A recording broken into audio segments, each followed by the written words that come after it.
বান্দরবানের থানচি উপজেলার পলিপাড়ার সঙ্গে অন্য জেলা ও উপজেলার সড়ক যোগাযোগের জন্য সাঙ্গু নদীর উপর নির্মিত হয় বলিপাড়া সেতু। ১৮০ মিটারের দৃষ্টিনন্দন সেতুটির নির্মাণ কাজ ২০১৯ সালে শুরু হয়ে শেষ হয় ২০২৪ সালের ২৫ ডিসেম্বর। এরপর খুলে দেয়া হয় যান চলাচলের জন্য। থানচি উপজেলা ও জেলা শহরের সঙ্গে সড়ক যোগাযোগ স্থাপিত হওয়ায় স্থানীয়রা যাতায়াতের পাশাপাশি করছেন কৃষিপণ্য পরিবহন। এছাড়া সেতুর কারণে বিভিন্ন ইউনিয়নের সঙ্গে স্থাপিত হয়েছে অভ্যন্তরীণ যোগাযোগ।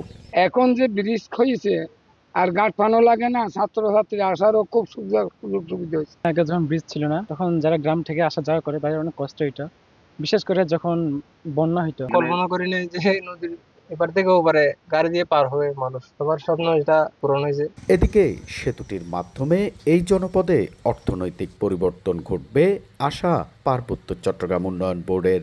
১২টি গ্রামের প্রায় ৭,০০০ মানুষ এই সড়ক দিয়ে যোগাযোগ করে থানচি উপজেলায় আসতে পারবেন এবং এই যোগাযোগের ফলে এখানে বলিপাড়া এবং থানচি একটা অর্থনৈতিক উন্নয়ন ঘটবে।